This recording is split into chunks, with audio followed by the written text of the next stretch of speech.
I was moving these and they just went inside the kombucha.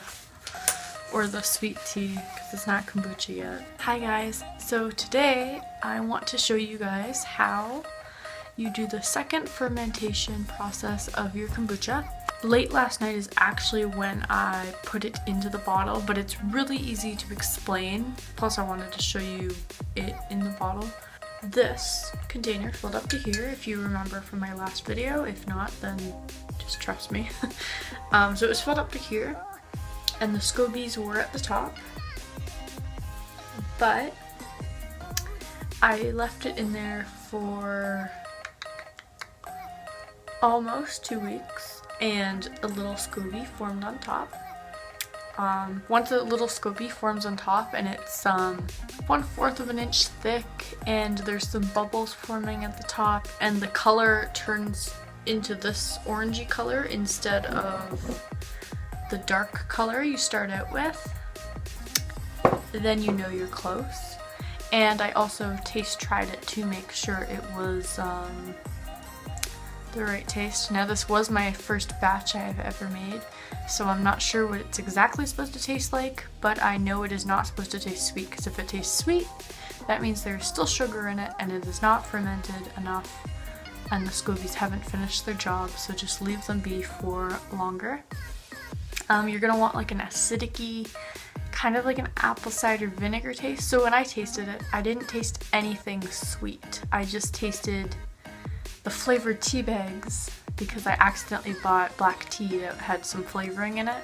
So I tasted that and just water and kind of a vinegary, acidic taste, and then I assumed that it was done because it had changed color, it was bubbling, another Scoby formed.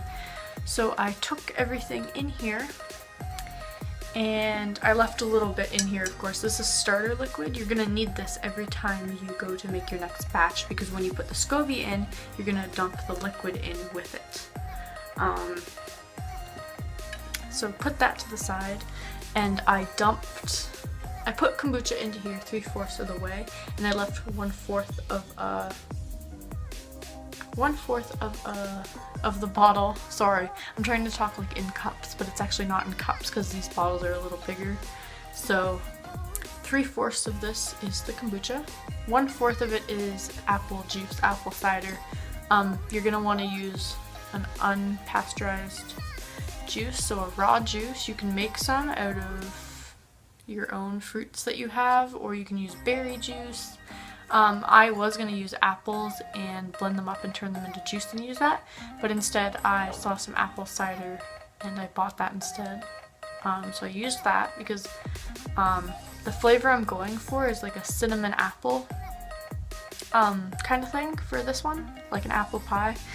I'm gonna definitely try out other flavors eventually, but I'm just gonna do these ones as that first, and then I'll probably do like a ginger beet healthy one that has all the things that I don't eat in it. And so I dumped that in here, and I sealed it tight, and I put it up in the cupboards where you would put your kombucha. So the bottle you have the kombucha in for the second fermentation, you're gonna wanna put that up in the cupboards for 3 to 4 days. If you go past 3 days or 4 days, just turn the lid to like burp it so it makes a little noise, and then just close it back shut and put it up there for longer. It really depends on how acidic you want it. If you want it really acidic, then leave it up for longer. But if you want it less acidic, then you're gonna want to probably go for 3 days, and then you can put it in the fridge and drink it whenever you want. And as you can see, there's already bubbles in there, and there's also a floater in there. That's a bunch of yeast. It might even be a little Scoby, but hey guys, I just wanted to make a quick video taste testing my end product of kombucha. So wanted to show you guys what I think of it.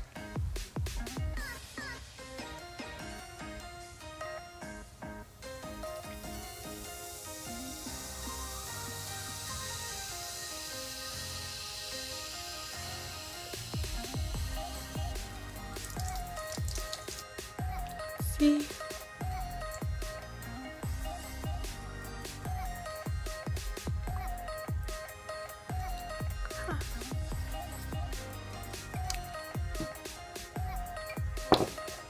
That tastes really good.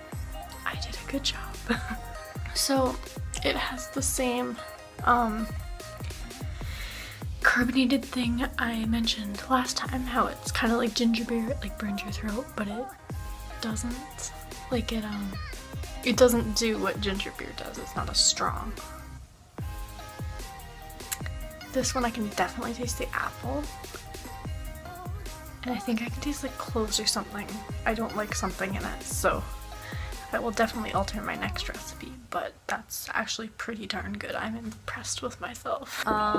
So I am moving out of college in 2 weeks, so I had to figure out a way I could store my Scobies and bring them with me.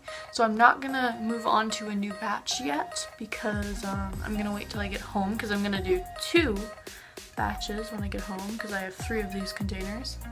So that's all the starter liquid from the batch of kombucha I did. And now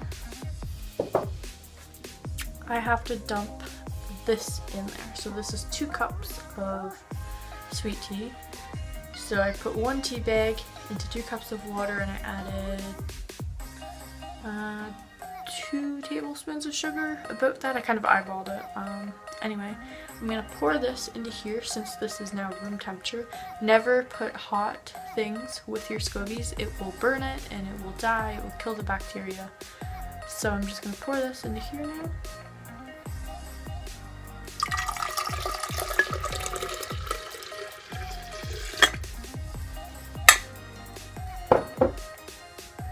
So the reason I poured that into there is because that is the food for the Scobies. Scobies eat sugar and caffeine, I guess.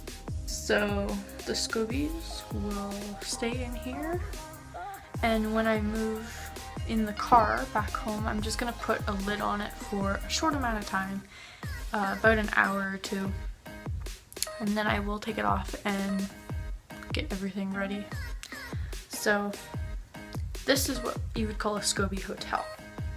Now I have a lot more liquid in there than what I really need, but I figured I'd rather be safe than sorry. So you can leave the Scobies in here for 2 to 6 months.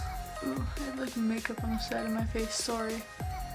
You can leave them in there for 2 to 6 months, but you're gonna want to like monitor them. That's why they're in a glass container, so I can see if any of them get moldy or get a bunch of yeast on them.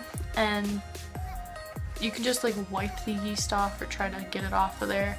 A little bit of yeast on your Scobies is okay. It will not be bad for them. You just don't want the yeast to over consume the whole Scoby. So just clean it off when before you put them into your batch, and roughly clean them off, and it should be fine. Added another tea bag to my collection. I will do a video eventually showing you guys what I use the extra, or what I use the tea bags for that I use, because they have other uses, so that's why I keep them. If I did drink coffee, I would keep the coffee grounds too, but I don't. So yeah, but coffee has many great benefits for health and stuff. Not for drinking it, but for using it for beauty kind of things. So I will do a video on that eventually, so if you are waiting for that eventually, just keep waiting. I'm sorry, you're gonna have to have patience with me. And so I'm just gonna put this over top of the jar with the Scobies in it. Put an elastic on it because I did spot a fruit fly yesterday flying around, and I don't want that to get in there because then they will get moldy. So this is the end of the video. I hope this was helpful. You can use any kind of juice too. You don't have to use apple juice. I've seen people use beet juice, raspberry juice, strawberry juice, mango. Mango would probably be really good. I want to try that one eventually, but yeah, and you can also put like ginger, fresh ginger in there, garlic, kale juice, green juice, I don't know, anything really, as long as it's raw and it's not pasteurized, because if you cook anything with kombucha or if something's too hot, it will kill the kombucha. So yes, you can go check out my other videos I have on kombucha too, if you are new to my channel through this video. But if not, then I hope this video was great to add to your collection of kombucha information. Anyway, okay, this is the end of the video. Goodbye.